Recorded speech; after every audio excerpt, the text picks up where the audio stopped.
When a young recluse realizes that he has run out of food, he is forced to leave his apartment for the first time in 5 months. Now armed with only his optimism and imaginary butler, he must face his social anxiety, his alcoholic dependency, and the social experiment that caused his reclusion. Why won't they talk to me? Tuesday. I wake up to another beautiful morning in paradise. By about noon, I roll out of bed and start my day.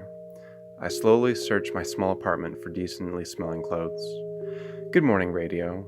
Good morning, brick wall outside my kitchen window. Good morning, brick wall outside my living room window. And a big good morning to you, Bacardi. From the bottle of Bacardi rum, an elegantly dressed butler conjured itself into my kitchen. He was outfitted in a striking tailcoat and bow tie combo, with white gloves upholding a silver platter. On that platter rested my favorite beverage for the last 5 months, Bacardi rum. Good morning, Master Jimmy, Bacardi replied. Another lovely day. Care for a drink? Not quite yet, friend. Do we have any food? I'm starving. I'm afraid not, sir. The meal delivery truck had stopped at dropping off food. Did you forget to pay them? This is bad. My eyes grew wide. From the lack of food and electricity, I have deduced that my bank account has run dry. I concur, sir. But don't you have some backup money stowed under your mattress? Yes, but don't you get it? I asked. This means that I have to go outside. The mere thought made my bones tremble. I peered out the peephole to see people bustling about every which way. People honking at each other, sirens sweeping by the road, eyes scanning for anyone that stuck out. I thought back to a phrase taught by my old psychology teacher, Mr. Reese.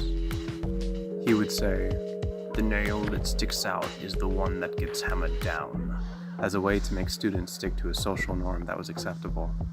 Mr. Reese never taught me how to make friends as an adult, or manage money, or how to function in society, but he did teach us that society is as a body, and if you are not a part of it, then you are the infection. I remember life was so much easier back during senior year of high school. That year was flying by with little difficulty. Many of my core classes had already been fulfilled, and for senior year, I was mainly taking electives. I took Mr. Reese's psychology class because I heard that he had never failed a student. I spent most of my days in that class drawing to pass the time, and any time he'd call on me to answer a question, I'd say that I needed to catch up on the book. Of course, I never did, and I told all the students that his class was a joke. I'm guessing that rumor got around to him, because one day, after skipping class, I noticed something was off. I showed up to class, and I wasn't called for attendance. Even stranger, my classmates wouldn't talk to me. Not that I had many close friends in school, but they outright ignored me. It was like I didn't exist anymore. At first, I was fine with it, but after a week of no communication, I started to lose it. I felt like everyone was talking about me behind my back, and that I was like an outcast stranded on an island. Sometimes I'd catch people staring at me in the hallways, at lunch, in class. It made me feel like I was a freak. What are you looking at? I eventually lost my nerve at a crowd of onlookers. They stopped speaking to each other, only to stare at me. Their beady eyes never looked away, never blinking. Did Reese put you up to this? What is this, some kind of prank? But they only stared back, blankly, until eventually I walked away. Months went by like this. I eventually graduated. The treatment didn't stop even after I left Reese's class. From then on, I started to notice it happening in public. I hadn't made any friends out of school, and as a high school grad working a shitty full-time job to support myself, I tried making friends, tried to fit into society, tried to not be an infection. I tried joining a running group and a volunteer group. It was fine at first, but I noticed something was still off. After introducing myself at each, people seemed to avoid me. My attempts at being friendly were only seen as weird. Some of them even made fake excuses just to get out of conversation with me. I sat there, alone amongst couples and cliques who've maybe known each other longer than I've known any person my entire life. I gave up eventually, on society, on people, on being friendly. If people didn't need me, I didn't need them. Months went by where nearly all of my conversations were from listening to the radio or TV. I called these relationships one-way friends. I began working for my computer to pay for my shitty apartment and what little food I'd get. And then I met my butler, Bacardi, one night while I was nearly blackout drunk on rum. Ever since I met him, he's been my only friend. Bacardi, when was the last time I left this house? Approximately 5 months ago, he replied. The way I see it, I either leave this apartment to go get food, or I stay here and die. I gulped. Listen, Bacardi, if I don't come back, I want you to take care of this place for me. I appreciate the sentiment, but wouldn't it be more beneficial if I came with you? The bottle of rum suggested. That's not a bad idea, I thought. Moments later, I had the bottle of Bacardi in a narrow paper bag, the money in my pocket, and my slippers on my feet. Okay, I motivated my reflection. You can do this. Just 2 blocks over. Easy peasy. Just put in some earbuds and presto, no one will talk to you. Even if your headphones aren't connected to anything, no one will know. You'll be fine. Just be normal. Despite my utter lack of understanding that word, I knew my success relied on faking normality. I took one last breath, ripped the door handle, took a swig of rum, and then pulled the door open. Sound blasted me in every direction. I hadn't even left the apartment complex yet, and I already felt surrounded by people. Down the stairs, across the parking lot, to the crosswalk at the street corner. There I waited, within a crowd of other pedestrians, waiting for the crosswalk to indicate to cross. This is going great.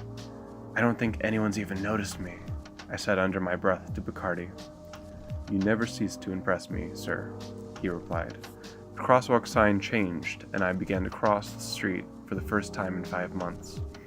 I never knew I would leave my apartment again, but now I was actually doing it. Isolated within the herd of people also crossing, I felt a smile growing across my face. I'm going to do it. No one can touch me. Just as I thought this, my earbud snagged onto the purse of a lady walking the opposite direction. It happened instantly. She didn't seem to notice this amongst the commotion and continued to walk the other way. I stopped and considered chasing her down. Excuse me, I tried saying, but the words wouldn't come out of my mouth. It was useless. What should we do now? Bacardi asked. I guess we'll have to go back home. Try to get by. Try to be sane. Try to forget. Try to forget. Try to forget. Try to forget. Try to... Get out of the road! The driver yelled. I didn't even realize the light had already changed. Panicked, my legs found themselves listening to my stomach as they continued to cross the street. I made it across in one piece. There, on the street corner, I tried to catch my breath. Are they staring at me? I asked. Poof! Bacardi materialized next to me from the bottle in my hands. Not that I can see, sir. The hardest part is already over. Just take a swig and keep on going. I took a drink until the bottle was almost empty. The rum calmed my nerves, and I continued walking. The remaining stretch of the walk passed by with no obstructions, just one foot in front of the other, until I found myself at the corner of the block. And around that corner sat my destination. A Circle K with one fucked up light that flickered on and off. I took a sigh of relief and smiled at my accomplishment. Inside, I basked in the shelves upon shelves of food. I haphazardly tossed items into a handbasket. I let my stomach do the shopping instead of my wallet. The basket was becoming heavy, so I decided to check out. Will that be all for you? The cashier asked. Yes, I think. I froze, realizing who the cashier was. Mr. Reese? Jimmy? Wow, you've lost a lot of weight. Are you okay? Mr. Reese asked. I'm fine. What are you doing here? Didn't you hear? I lost my job after what I did to you. I thought someone would have told you. No, I sort of went off the grid after high school. So it really was you, I said. Yes, Jimmy. I have to say, I'm terribly sorry for what I did to you as your professor. I know you wanted to coast through my class, but that didn't give me the right to. Alright, nobody fucking move! A man in a mask entered the Circle K with a gun. Put your hands up where I can see them! Mr. Reese and I stared at each other in shock. Cash register. Open it. The armed man waved his gun at Mr. Reese. He complied. What should I do? I thought, asking Bacardi, but he only stood nearby, shocked as much as everyone else. I looked down at the paper-bagged bottle, still clenched in my hand. No one is going to stop this. You are the only one who can do anything. You'd save the person who sent your life into a downward spiral? Yes. I've got to show that I'm not an infection. That when no one else will do anything, I will. I clenched the bottle tight and with one motion, cracked the bottle over the gunman's head.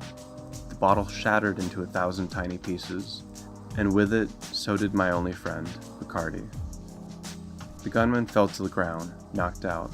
A hush fell onto the Circle K for a minute.